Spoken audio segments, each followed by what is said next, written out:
Hello, hello. Welcome to Black Tea News. I'm your host, Christina Barr.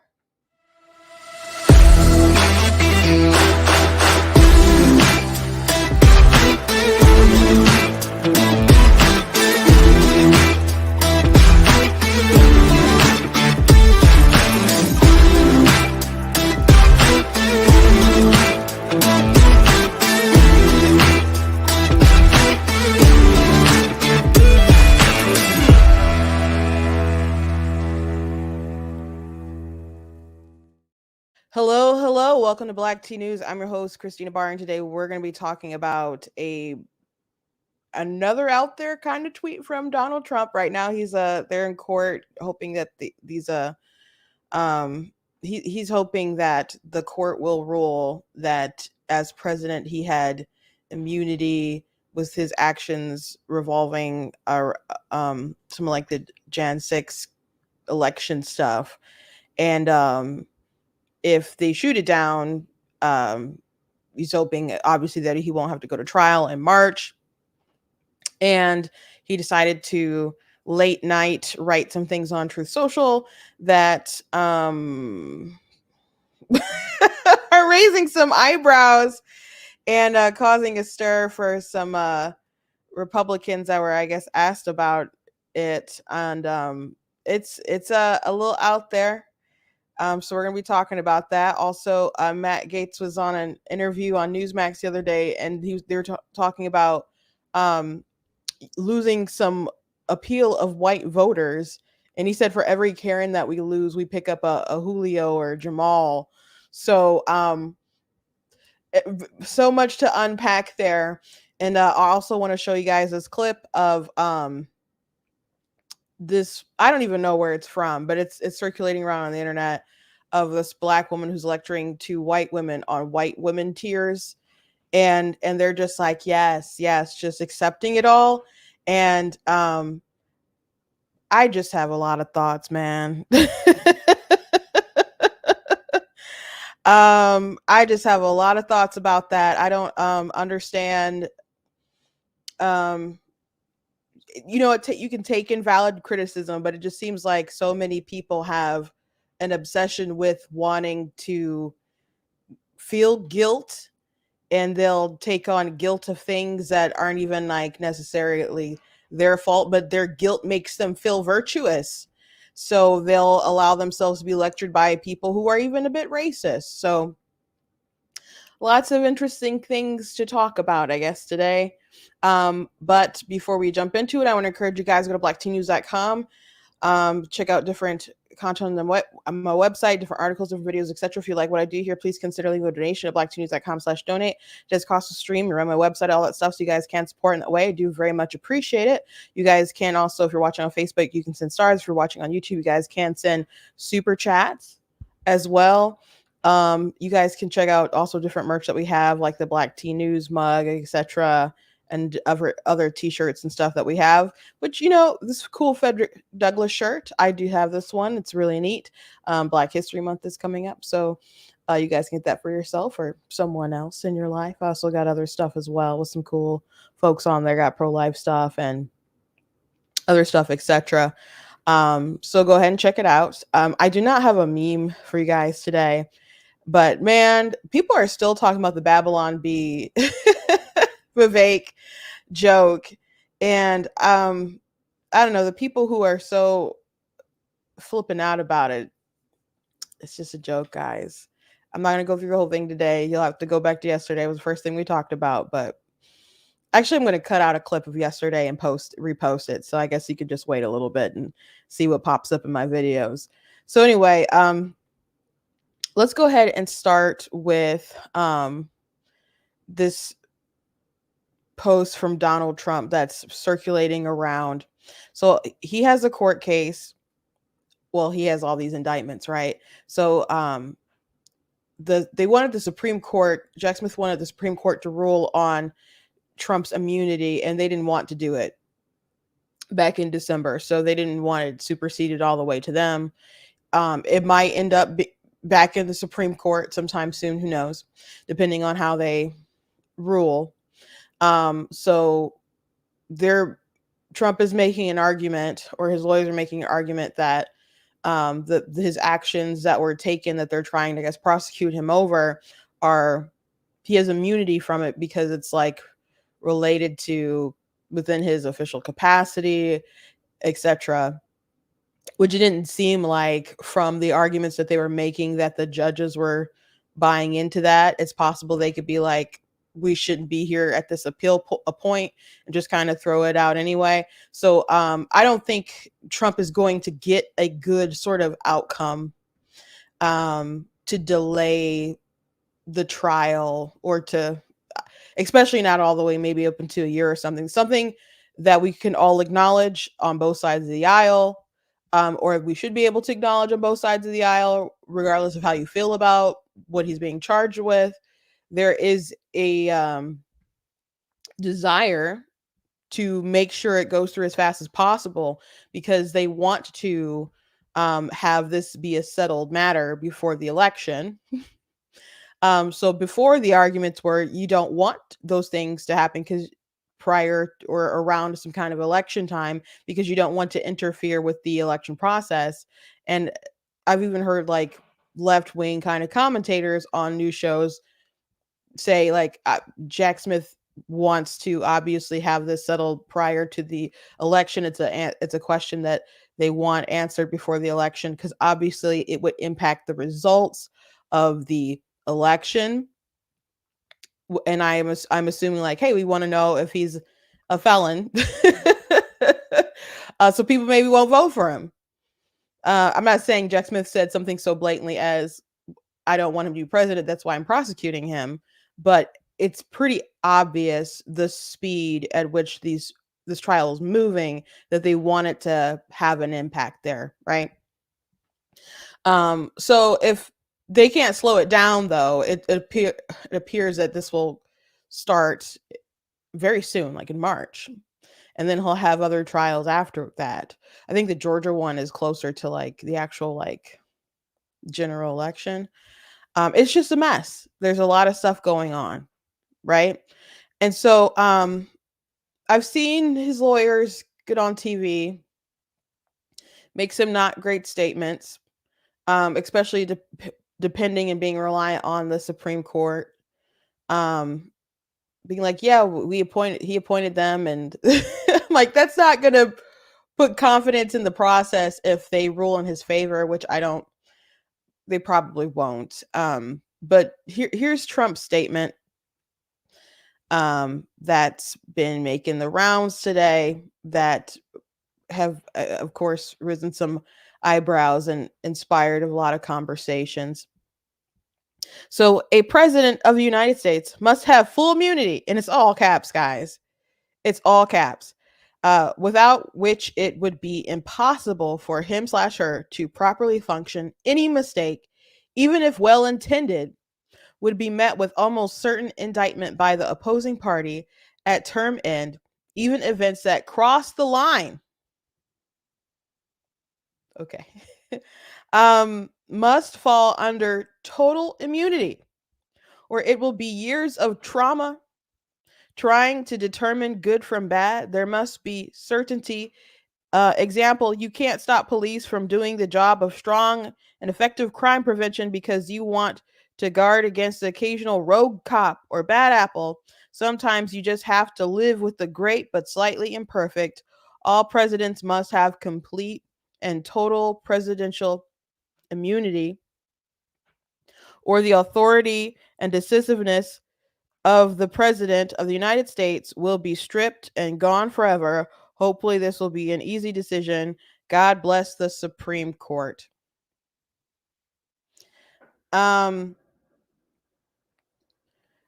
not total immunity, right? um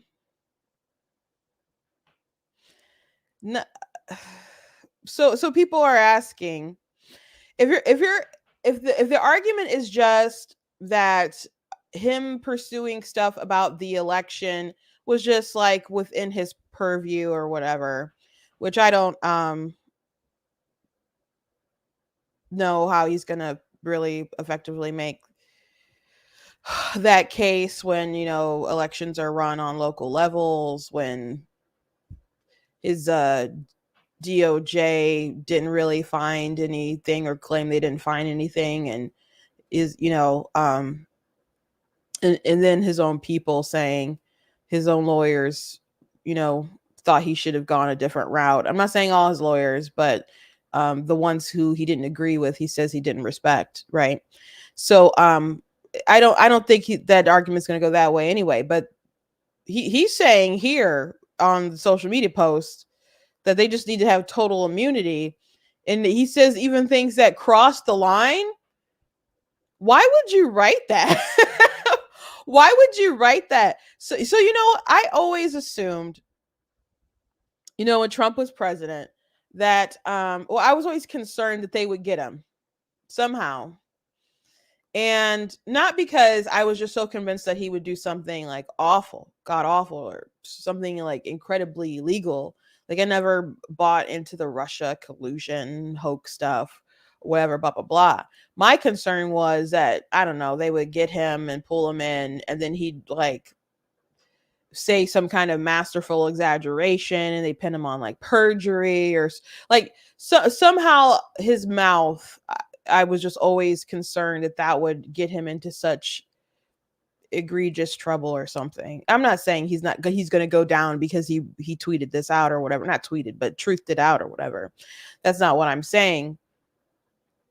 But I'm just relating a concern that I've always had, that just like his word vomit, his diarrhea of the mouth is just a lot. It's a lot. It's always been a lot, and it's always kind of had me on pins and needles. Sometimes when he was president, someone would be like, "Did you see what Trump tweeted?" And it'd be like, like you're half expecting to laugh, and sometimes he wrote something and it's freaking hilarious, right? And then other times it's like, why, why? So this seems like a big why kind of moment for me, because I think at the end of the day, this is something that is going to concern voters. Maybe not. Maybe people on the right, they'll just go like, "Oh, I wish you wouldn't." Or there's plenty of people who are like, "No, he's right. He's correct." But there's going to be people in the middle who need to be wooed a bit, and they're going to be like, "He said what? The president has total immunity even when he does things that cross the line." Um, so people are pointing out, like, okay, if Joe Biden decided to like drone strike Mar-a-Lago or something, we wouldn't think he'd have all caps total immunity, would we? Or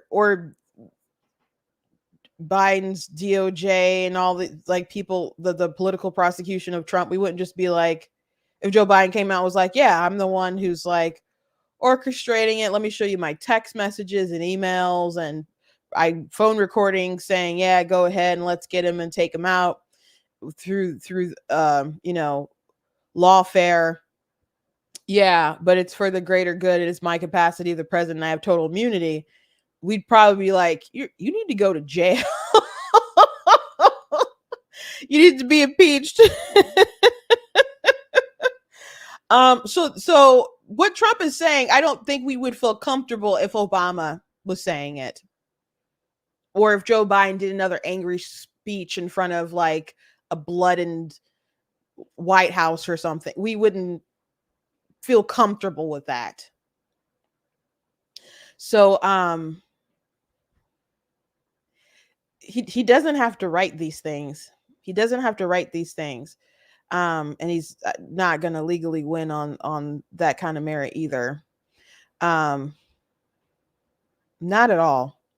So a senior political reporter from Huffington Post did a thread with some reactions from some Republicans. So Senator Rand Paul said it's a very specific legal argument, and I'm afraid I'm just not up on it enough to be able to comment. So I saw some people dogging on Rand Paul for not saying something more firm because Jonah Goldberg said under Obama, Rand Paul did a 12+ hour filibuster to warn of the threat of presidents using drones on Americans, but he can't offer an opinion on whether presidents have blanket immunity to do all the crimes because the specifics are just so hard to grasp. So people not quite buying that, but it's a not a good look to have to defend or whatever. Cornyn said, I think the law should apply to everybody. That's one of the things that makes America unique, and it's very important. Rubio said presidents have immunity because we don't want one branch of government being able to threaten another. But he adds they aren't above the law. If some president is making bribes, they're obviously not going to be immune from prosecution. And he called the Jan 6 charges a stretch. And Ted Cruz was asked, can presidents have immunity to do anything? And Ted Cruz said, framed in that way, of course not. And nobody else does either. And then he was asked about Trump claiming total immunity. He said, that's how the press is framing it. His legal argument is different. And then he didn't go into details about how Hawley says he's not sure that's right. When asked about Trump's legal immunity argument, he says, it seems to me it would be open. It would open multiple hypotheticals. What if the ex-president commits murder? Then he can't be charged. That seems weird, right? That seems problematic. Yeah, very problematic. And Thune says it doesn't seem like that fits with the way we've done things for the couple hundreds of years. And Tilla said, just think through all the hypothetical crimes created by any president over the next century. So, not a great plan. In the words of like Tony Stark having a glass of scotch or whatever. Not a great plan. Oh boy. Boy, oh boy, oh boy, oh boy, oh boy. And I know that there's some people who are like out there in the social media sphere defending Trump by like pointing at Obama, and they're like, oh well, if presidents don't have immunity, then we need to prosecute Obama for this drone strike and that drone strike and etc. blah blah blah. And if the argument is that there's things that are within the capacity of the president that they're acting within, I don't know, some kind of reasonable duty of stuff, then yeah, then that would kind of fall under. So maybe they have to rule of some kind of, I don't know, give some kind of commentary on the limits of the immunity. But going after people for some kind of terrorist interest or whatever versus the election is over and contesting the results, and I just don't see how Trump's going to make a good argument. I just don't see it. He's going to be tried, guys. The best he could do is get them to delay it a bit, and if he delayed it a bit and then he got elected, I guess most of that stuff goes away. Georgia, I guess would still probably go down, and he can't like pardon himself in that situation. But if if the trial goes forward and he has a jury in DC, I don't care how much you like him, just be honest with me for a second. Do you think that he's going to be found not guilty?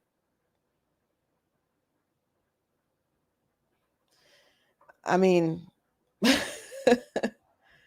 I don't know, guys. Well, I do. I said the other day I don't like to predict things because I don't like to be wrong, but that kind of seems more like a sure thing. Everybody has this narrative that he's not getting a fair shake, but everyone's ignoring just the fact that, okay, you don't think he's going to get a fair shake. He's not getting a fair shake now, and you think that the deck is stacked against him. So what's going to happen when the deck is still stacked against him? He has to go through this trial, and he has to go through it in DC with a DC court.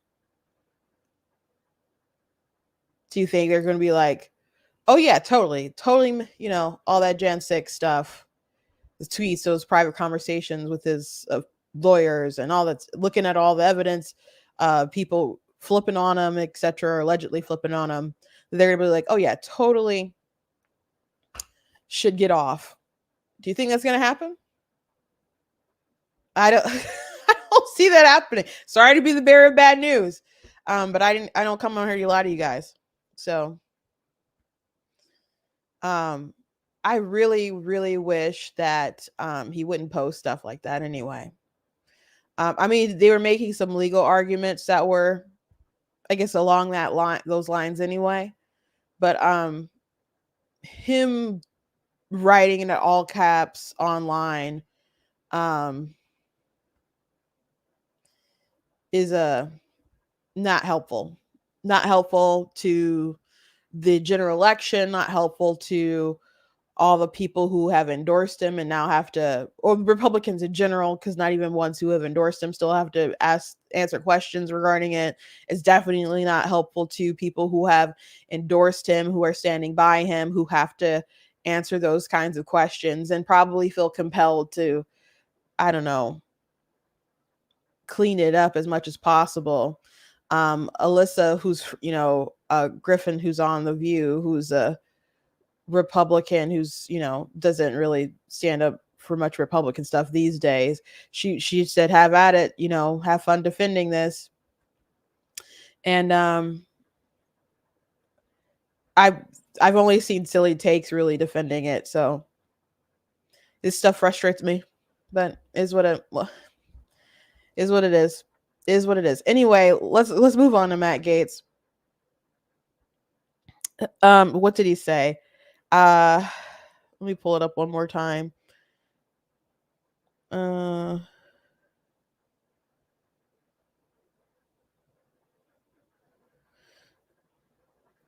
read it one more time. Since someone asked right before I stopped. A president of the United States must have full immunity, without which it would be impossible for him/her to properly function. Any mistake, even if well intended, would be met with almost certain indictment by the opposing party at term end. Even events that cross the line must fall under total immunity, or it will be years of trauma trying to determine good from bad. There must be certainty. Example, you can't stop police from doing the job of strong and effective crime prevention because you want to guard against occasional rogue cop or bad apple. Sometimes you just have to live with a great but slightly imperfect. All presidents must have complete and total presidential immunity, or the authority and decisiveness of a president of the United States will be stripped and gone forever. Hopefully, this will be an easy decision. God bless the Supreme Court. So that's what he said.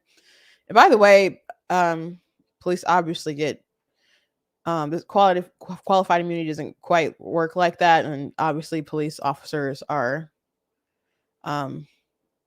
fired and end up in jail for things. So not a great example either, but no, you can't do anything, including things that blatantly cross the line, and still just fall under immunity. And he says what will happen if the immunity is stripped, but I would assume that most people haven't assumed that there's just blanket immunity for everything in all time.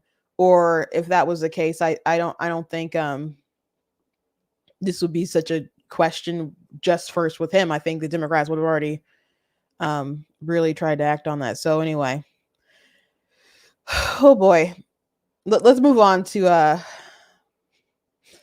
Matt. So he was on an interview, and I don't even know remember how the flow of this even got to this point, but we will watch it together to complain about these, well, we're losing votes in the suburbs, have been losing votes in the suburbs with white voters, with white women particularly, etc. But in 2020, Trump made some gains in other areas, but he did lose some white men votes and stuff when I looked at the data, which isn't good. But he thinks that's going to be okay because we're just going to have such a wild, I guess, influx of minority voters that are just going to make it all better. So I think that is a pipe dream, but all right, we just heard President Trump speaking out of his New York place, on his way to New Hampshire right now. Florida Congressman Matt Gaetz joins me now. Congressman, I don't know if you had a chance to hear what President Trump said, but he basically called the entire court thing another sham, which I happen to think it is. And now he's off to New Hampshire to campaign more. The guy's a machine. There is a relentlessness and a persistence in the Trump campaign that I think really emerges out of the candidate himself. In Iowa, this victory was so huge, and really it was a testament to the resiliency of the Trump voter, because you had the worst conditions possible, historically challenging weather and ice, and these folks came out and voted overwhelmingly for the president. I met with a lot of those folks. This is the blue-collar realignment of the Republican Party, and what I could tell you is, like, for every Karen we lose, there's a Julio and a Jamal ready to sign up for the MAGA movement, and that bodes well for our ability to be more diverse and to be more durable as we head into not only the rest of the primary contests, but also the general election. Well, also, you know, when Trump was president, it was better for all people, not just people of certain races. But Congressman, you know, people really thought that Nikki Haley was just going to surge. So, yeah, that's the important part. But I don't even understand why he felt compelled to even bring that up about losing the Karens and getting the Julios and the Jamals. So Hispanics and blacks, I'm assuming by the names that he's using there.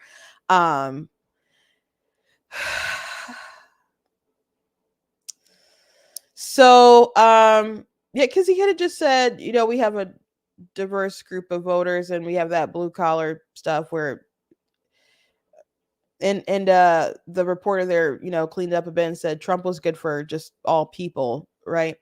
I saw someone in the comments in the conversations surrounding this clip say, well, Trump never even he made gains, he never even pandered, he didn't even want to pander to people like other politicians do. And I'm like, you don't think the Platinum Plan was pandering?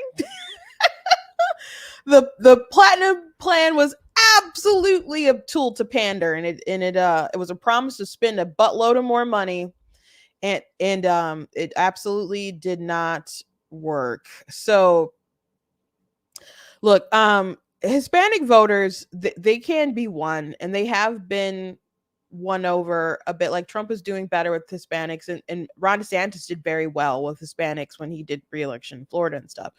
And I saw people saying in the comments in different places, they'll say like, well, you know, people, we don't want communism or socialism and stuff, and that's why people are turning to Trump, or people are turning to the conservatives, or people are turning to the Republican Party because they don't want the things that ruin their countries to you know, be over here.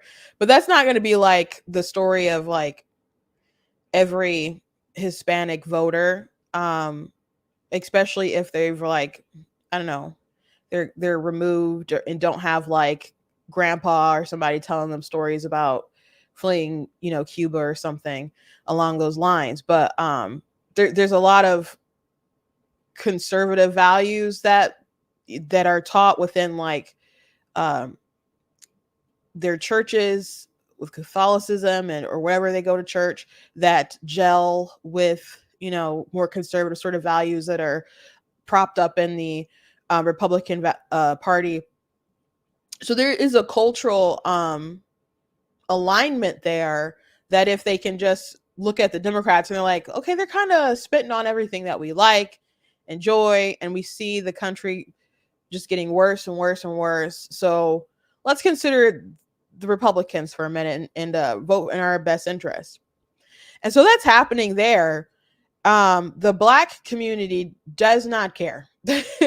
And I can't, there's lots of reasons why. I don't understand why it has to be so much harder for the Black community to kind of come over versus like the Hispanic community, because it's not like they pander more to the Hispanic community than they do to with the Black community. I feel like they probably tried more with the Black community.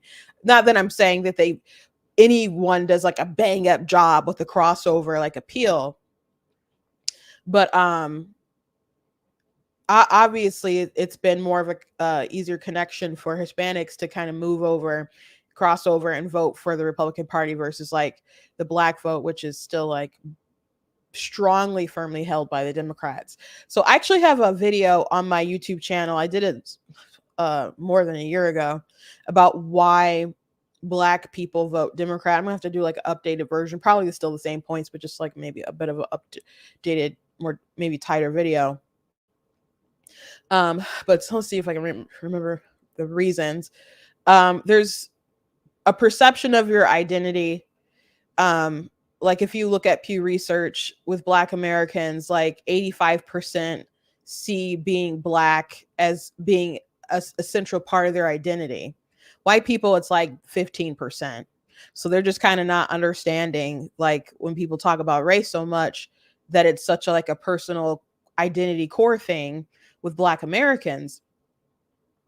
And like you might say, well, we're just Americans, not a big deal, like don't see color, etc., blah blah blah. Maybe that's, I don't know, a fine thing to say, but other people aren't taking it the way that you obviously want them to take it, and it's far more personal. So if you don't understand some of these things, you're going to have a big disconnect because you just kind of don't understand that audience you're talking to. But it's 85% of Black Americans, they see their race as being like a crucial central part of their identity. And the Democrats have spent a very long time marrying that sense of identity to being a Democrat. Like for the longest time, and still today, like growing up, and you say you're Republican, and they just associate that with you're a traitor or something, because Black people being a Democrat, that's the way that it's supposed to be, and you're doing something that is against the core of your Blackness. They've just married it so much, and they keep feeding into that with the culture, with entertainment, politics, etc. And they'll say, like, on one hand, they'll say that it's racist. The Republican Party is racist because they don't have enough Black people.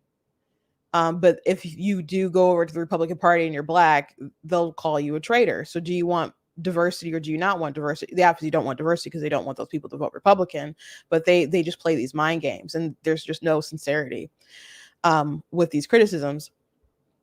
There's also like a perceived heritage, like people are like, that's just what Black people do, we're Democrat, not acknowledging that being Republican was actually like what people used to be. There was a shift that happened, and you can't just say the party switch. Is more complicated than what the left will try to say. There wasn't really a switch, but I'm not getting all that today. But there's a video that I did, and I do want to update it, but there's a couple of different reasons why Black people are stuck with just pattern voting Democrat. Another one is like perceived policies. Like a lot of people aren't cool with like Biden's obsession with like the gender stuff, like them coming out with these guidelines about, affirmation and saying that you have to affirm. And if affirmation can be like them getting their making sure that you're calling them by their pronouns, all the way to like them having, surgery to remove their sexual organs and other stuff like that. And people aren't cool with that kind of stuff. But did Biden go into office campaigning that he was going to do all that radical stuff? No. They point fingers, they lie, they hide, etc. People want women to have the right to choose, but do people campaign and say that, yeah, I think women should be able to kill their babies up into the moment of birth, Even if you confront them, that's exactly literally what they want people to be able to do. But they won't say that because they know it sounds awful. They know it sounds awful. So now they won't even like have say abortion. Now they say reproductive freedom. I'm like, bro, reproduction has already happened. That's why there's a baby. So, and they'll use things like ectopic pregnancies, which aren't abortions, and all kinds of stuff to, I don't know, have to sell a story to the people, because they don't want to just tell them the truth, because the truth might make them vote elsewhere.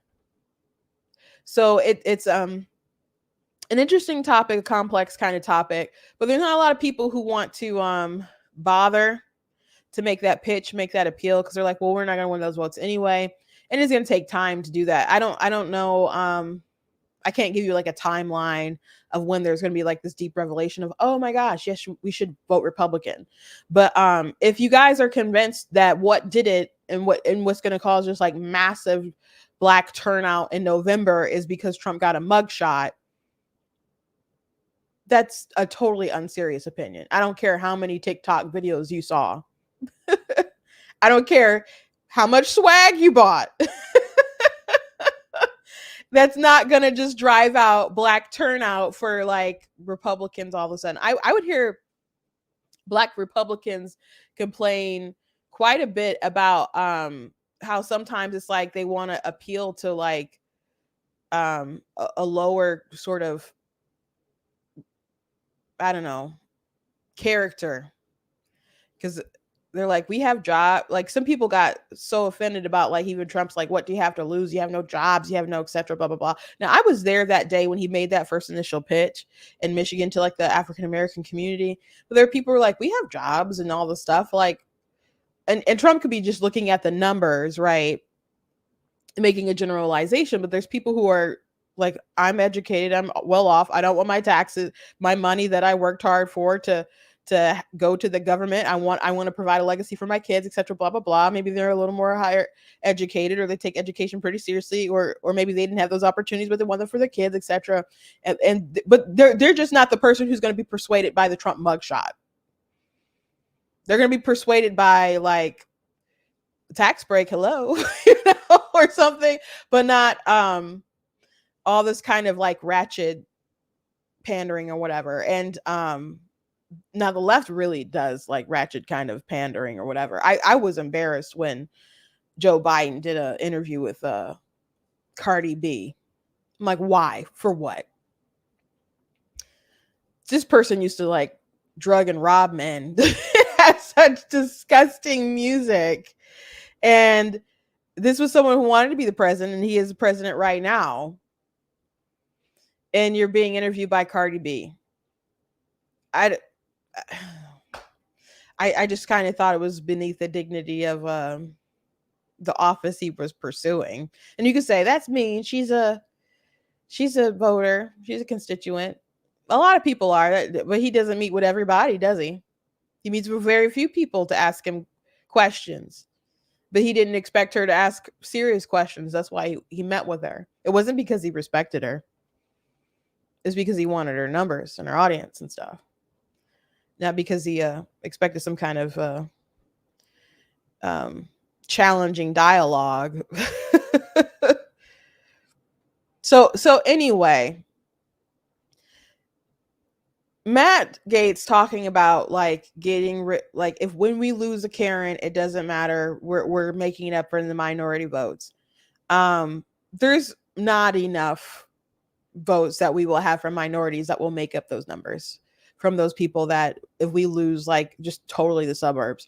And let me tell you, there women nag and wives will nag, their husbands and the daughters will nag their dads, and sometimes they shrug their shoulders and like, I'm voting for Trump, I don't care.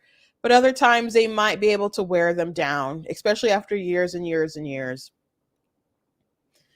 After years and years and years. So I just would not be so flippant about losing white women or suburban voters, etc. Not at all.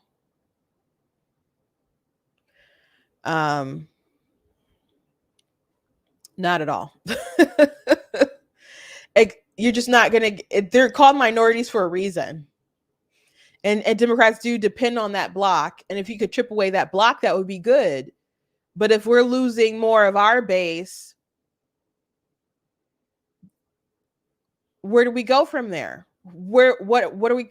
How could we possibly make that up?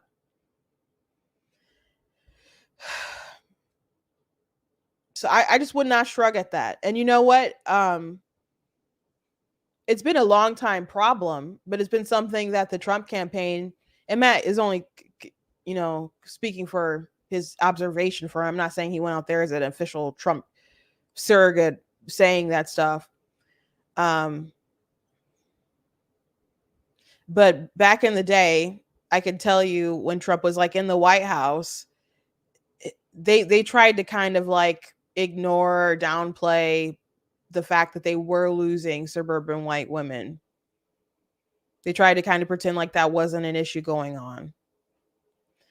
And the data did not bear that out, obviously. From like polling that the RNC had, or when I worked at the Michigan, well, I guess I wasn't maybe working. Was I working there at the time? Or I might have just been I had a leadership position, and there was like a special, they paid for some data and polled people, and they're just like, we have a problem with the women here. We're losing these suburban women. And then there's some suburban women who vote for Trump, who love Trump, and they'll just respond with, well, I like him. Congratulations. Your neighbor does not. And we got to find out how to make that appeal, make that pitch. We got to find out how to make that pitch, and not just on like election day, and not just specifically for Trump, because politician A, B, C, they'll be in there maybe for a while, but they'll leave eventually. But what about the actual platforms that the party stands for? Like, can you go and convince your neighbor, like, hey, this is why it's better to have competitive wages, and we want everybody to get paid what they earn, what they deserve, but this is why minimum wage, isn't perhaps great, because it ties the hands of business owners and etc. And go from there, like learn the issues and actually talk about them to people. I don't want our elections to hinge upon, oh, I don't like his mean tweets or something. But if we don't, now it will get to the point where some people don't care about policy at all, and those people are really frustrating. But it is what it is. Like if you don't like someone and they make your skin crawl or something, and you don't want to pull the lever, maybe there's nothing that can be said. But there are people that you can talk about the issues with, and if you explain the issues in a way that they can really, really understand the benefit to themselves and their family, because at the end of the day, these people are going to care about their families, and that their families are striving and doing well, then they'll stop and pause and consider it. I could not believe in Michigan that during the midterms that there were not mailers and ads everywhere with something the Democrat Party said. They made a post, they deleted it, and did apologize because they got a lot of backlash. It was so awful. It was so awful. When I first saw it, I questioned if it was real, because I'm like, how could someone make a blunder this big? And so the gist of it was, and I've shown it many times, I just don't have it queued up, that like, where did this idea that parents get to decide what their children learn or what the curriculum is? The society gets to decide. And so people are just like, who the heck is this society? What do you mean parents don't get a say? Parents don't get to decide? Whose children are these? Who pays the taxes that pay for your salary? What do you mean parents don't decide? Who gets to decide? Who is the society? Who elected the society to be able to say that? So they ended up taking it down, and they're like, oh, this does not reflect all of our candidates, etc. Bull crap. But I know there was a couple of news stories about it. I don't know how many local stories there were about it. I know it made it in mainstream media like Fox News and other stuff like that. But something like that would have been more effective if it was like flooding like local news like nonstop. But obviously they weren't going to do something along those lines. I'm not saying they didn't cover it, but like nonstop bashing, no, that didn't happen. But if I was a Republican candidate, there was zero chance that I would put out anything that did not have that on it. That post, because it was very important for parents to know. I put it in different videos that I made. You know, I shared that around. I talked about it quite a bit. But no way would I have not have talked about that, because people need to know that these people don't respect your role as the parent in your child's life. They think you just, I don't know, pop them out and you'll get them back when they're done indoctrinating them. And I don't care what side of the aisle you're on, people aren't okay with that. Minorities especially aren't okay with that. But if you don't make that argument, if you don't make people aware of what they're trying to do to your kids, like some stuff, you say some really radical stuff, people don't want to wrap their minds around it. But they posted that on their social media. That's how they feel. It's like really tangible right there. And to not take advantage of that, did we want to lose? It was just such a missed opportunity. Such a missed opportunity. So yeah, there's a way to appeal and get some of those voters back. You could say that, oh, as long as we're holding on to abortion and stuff like that, we'll never win those women back, etc. Blah blah blah. Well, one, just straight up, if we're no longer the party of abolition, I don't need to be a Republican anymore. So that's a very near and dear top tier issue to me. Not the only thing that's important, but that there's a huge moral, ethical foundation within that question that trickles and touches everything. So if you're willing to throw that under the bus, I don't know what else you're willing to throw under the bus. But those conversations aren't overnight conversations. Those are things that people on the ground need to be influencing basically every day, so you don't have a politician who comes in and gets like wiped out, I guess, when that hits when that becomes a ballot issue or something. So anyway, we all have to play a role to win back the burbs, win back the white women, etc. The dads, the nagging, the husbands who've been nagged. We all have to work to do something to get that back. But just dismissing them, if you just dismiss them and expect that Jamal's going to come out for the election, which by the way, I have a cousin named Jamal, and I'm as Republican as we are, he's not. He's not. And it's not because we're not persuasive and not because we don't have the facts.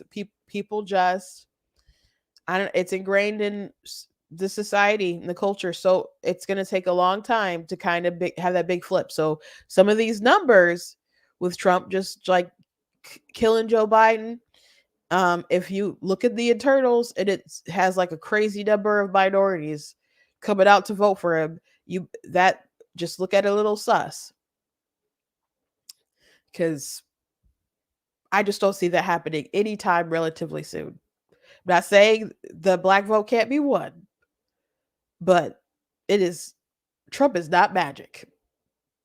He is not magic. And I don't care how much you liked his mugshot. Anyway, last thing I want to talk about, since we're on the subject of race, I want to show you guys this video I came across, which was more nutty race stuff. And I was trying to figure out where it was from. But it's just a little lecture from a black woman giving it to these white women, and they're just nodding along. And Wokeness ended up posting this on their Twitter account. So if anyone knows where this is from, please let me know. But it's at like a minute and 30 seconds. But I just gotta show it to you guys. Cause this is another thing that's wrong with our world. And why I guess we're also going to continue struggling in the suburbs. Because they take this lecture just not along. They just nod along. Black women cry, we could be rolling around on the ground screaming. And you are moved because you've been socialized not to see us as human beings. Fuck. Our tears don't matter to you, but a white woman, and y'all know that shit. That's why I'm not here for the fragility. You know that. And so you very deliberately turn the shit on as a way to avoid accountability. Yep. Purposefully. That's not fragility.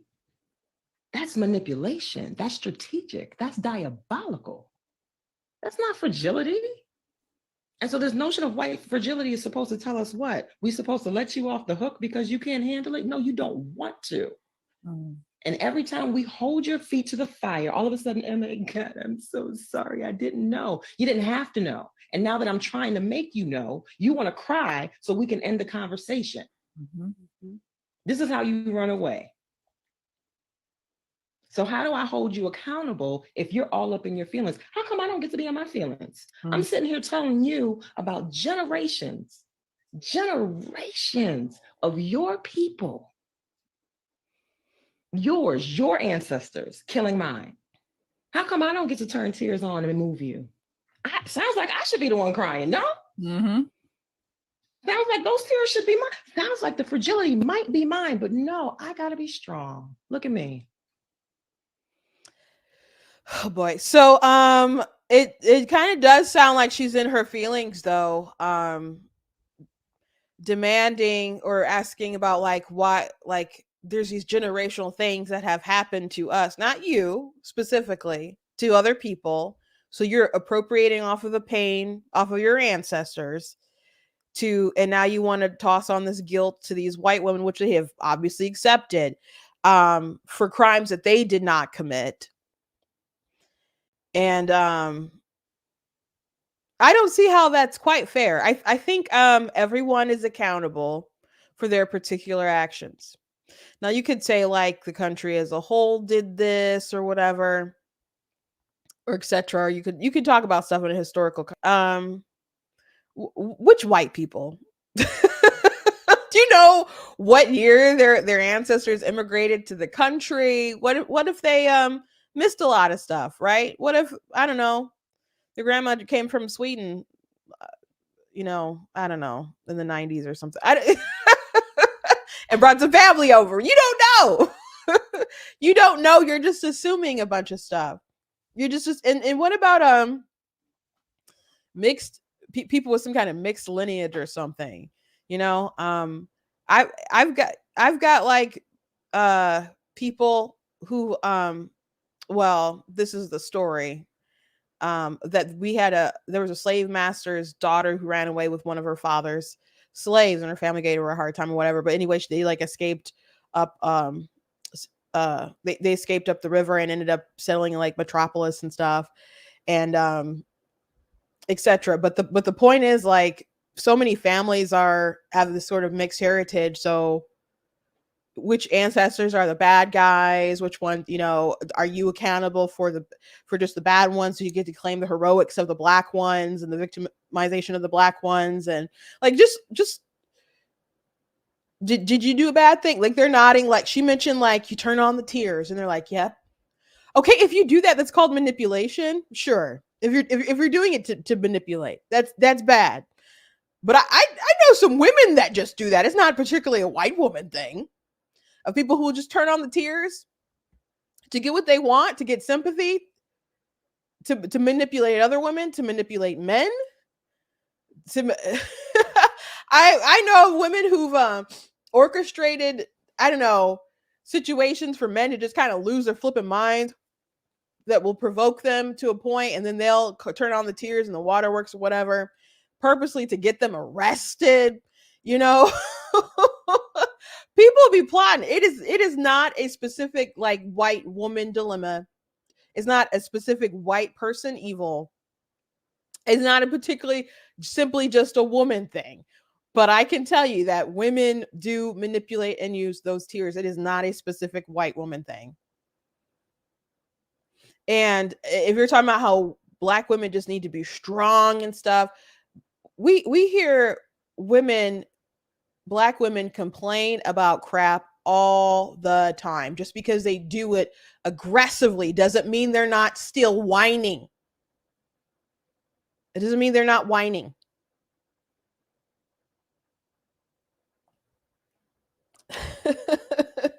And they just take it. And they just take it. And there are one day we talked on here about there was there's these group of women who get paid by white women to just come over to these dinners, thousands of dollars, to just explain how the women are racist. And I don't understand why.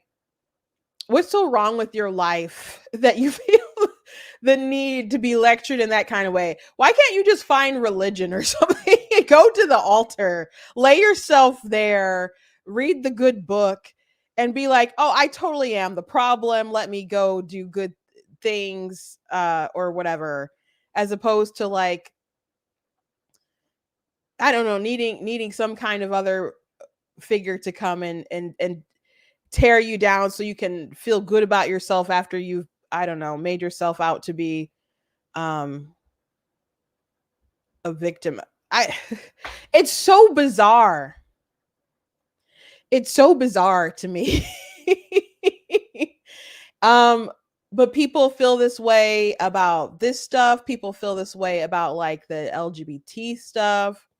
You know, they'll be like trans women saying stuff and like women just nodding along like, yep, we need to be ally this. And yeah, totally, you may look like basically a bear in a dress, but you totally come in my bathroom, demolish the girls on the sports teams. Yes, queen slay.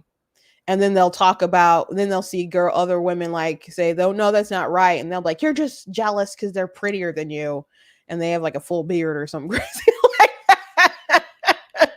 I don't understand what's with this, like, I don't know, sadistic self-torture that people have. I don't understand it. And it's not just a white woman thing. Like I mentioned like maybe like 2-3 weeks ago or something, I did a TikTok video and there was these two young Black women. One was 18, I think the other was 19.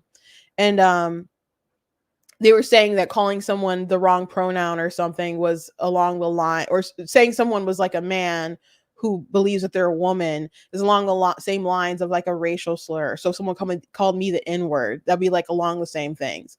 And I'm like, you are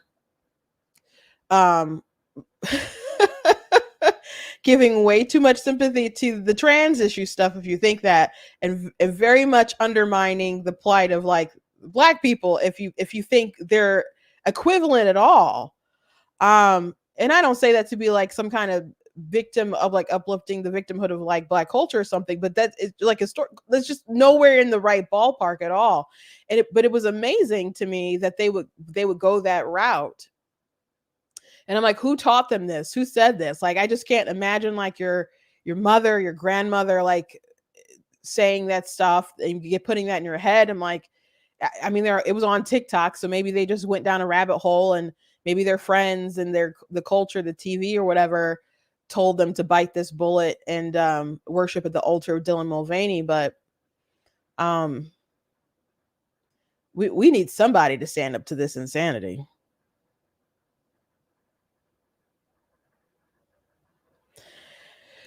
Someone said telling these women that they're manipulating while manipulating. Yeah, she said something at the beginning. I'm trying to remember what she said. I'm just going to play this again really quick. Black Some of it. Cry, we could be rolling around on the ground screaming.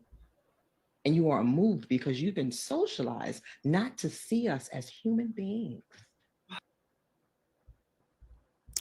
They're like, oh, like, wow, we didn't realize that we didn't see you as human. human beings are socialized to dehumanize each other, man, all the time. But what she's saying is reminiscent of like Ibrahim X Kendi. I had posted, I don't know if I talked about it with you guys, but maybe I did, but in his book How to Be an Anti-Racist, there was a segment where he talked about how he was convinced after watching a documentary that white people were aliens, and his roommate like was able to convince him that wasn't true, because they're just like, okay, what about breeding? Like, we white people breed with other races pretty easily or whatever. And so eventually it was like, oh, okay, I guess that makes sense. But his, after he saw the documentary, like, oh, it makes sense why they feel the need to colonize and why they treat us like subhuman and all this other kind of stuff. And it was so bizarre. I'm like, do you think only white people have colonized? We were watching a movie. I was kind of semi watching, and I was kind of on my phone doing some other stuff. But I think it was last week. My sisters are really big into like Korean dramas and movies and TV shows and other stuff. And it was a World War II movie.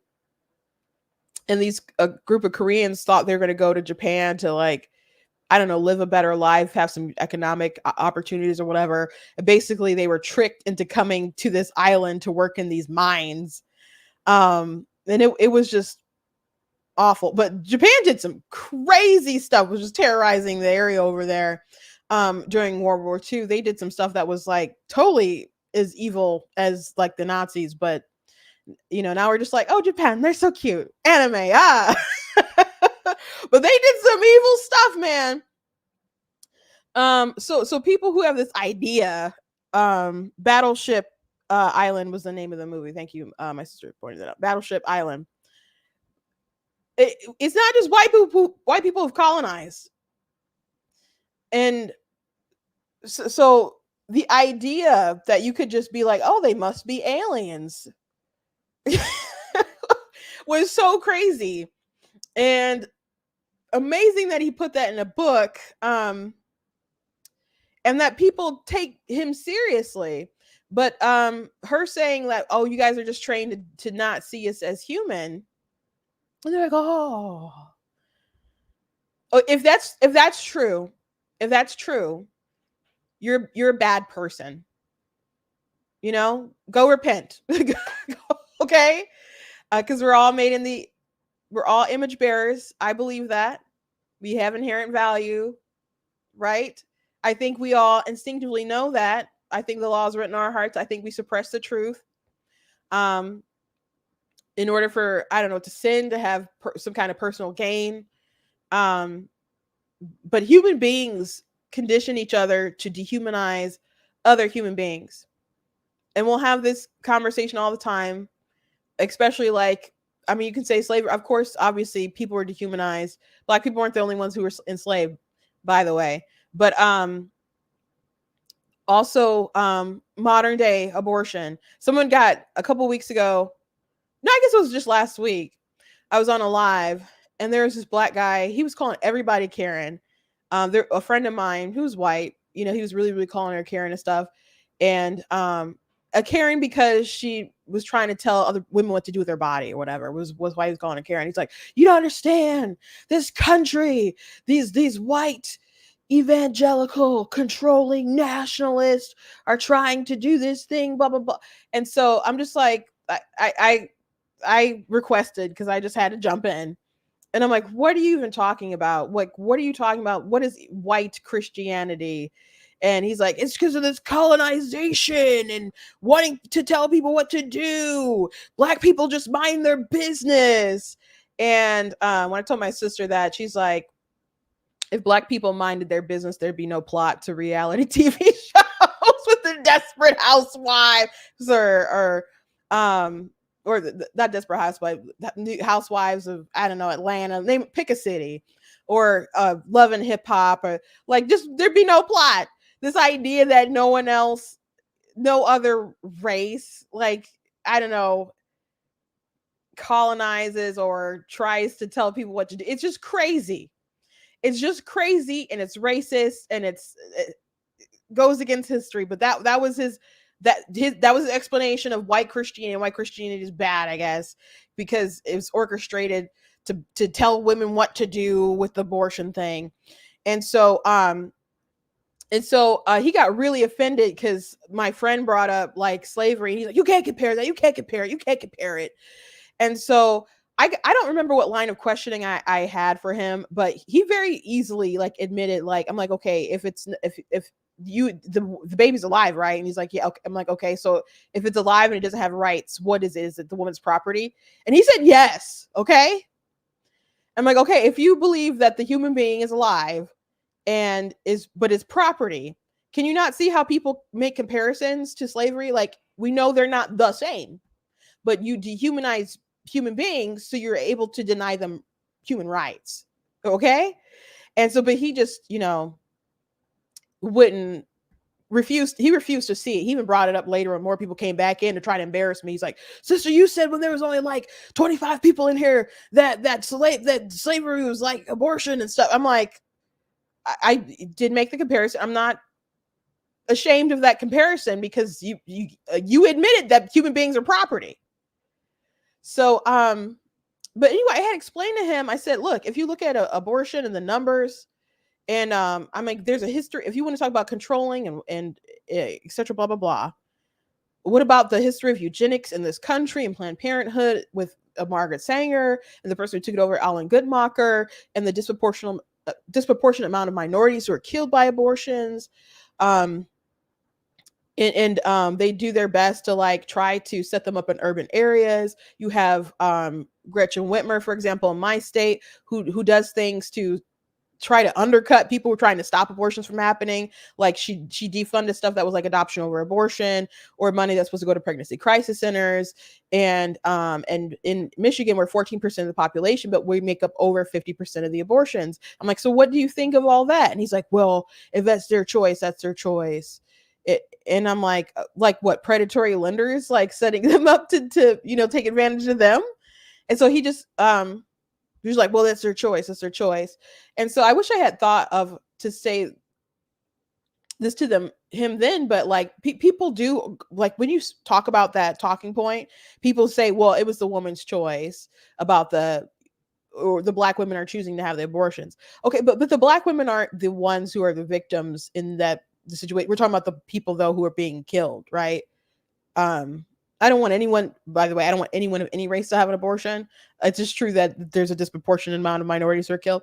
So yeah, just because you convinced Black women to kill their children doesn't mean there aren't still disproportionate amount of Black victims being killed. So if you got a bunch of white supremacists that got together that was able to convince a bunch of Black women to kill their kids, let's say they're outside of the womb, we wouldn't be like, oh, we'd still probably think of what the Black women themselves were doing was evil, but we'd be all like, oh, those white supremacists crafting the situation, that's pretty evil.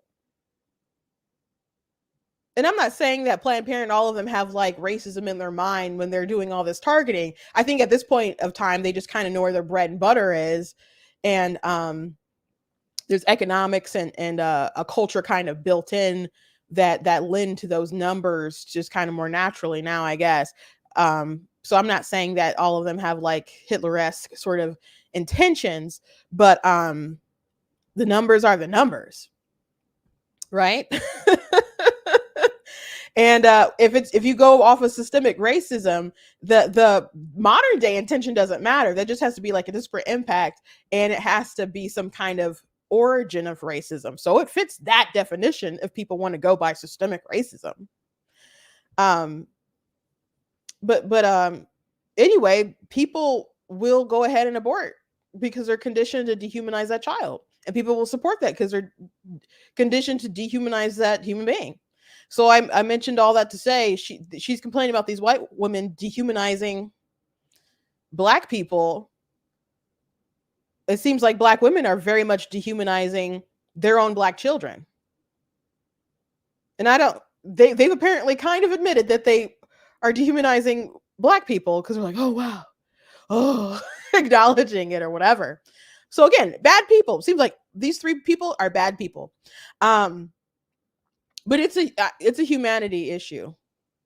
It's a humanity issue. We need to stop pretending that white people are so like obscenely evil themselves.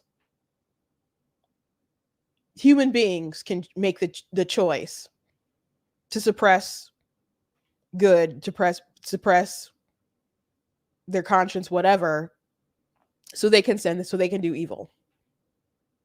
That's just a humanity thing. It's a tale as old as freaking time. So it's not just about the white women tears. It's not just about the white women tears. Anyway, that's all I have for you guys today. I hope you guys enjoyed the show. Please go to blacktnews.com, check out different content on the website, different articles, videos, etc. If you like what I do here, please consider leaving a donation at blacktnews.com/donate. It does cost to stream around my website, all that stuff. You guys can check out also different merch that's available on the store. I do have my book, of course, God is Blatantly Against Abortion, that's available on Amazon and Barnes and Noble, so you guys can check that out. I do have other books as well. Actually, I have 17 that are all together. 2 are nonfiction, the rest are fiction. But you guys can find out more if you go to the merchandise page on blacktnews.com. But you guys can also search my name on Amazon and it'll pop up. But you guys can also check out different merch that I have available on my website. Another thing, I have to look more into this, but I saw a news report today. Some time ago, there was a story about a woman, I think in Atlanta.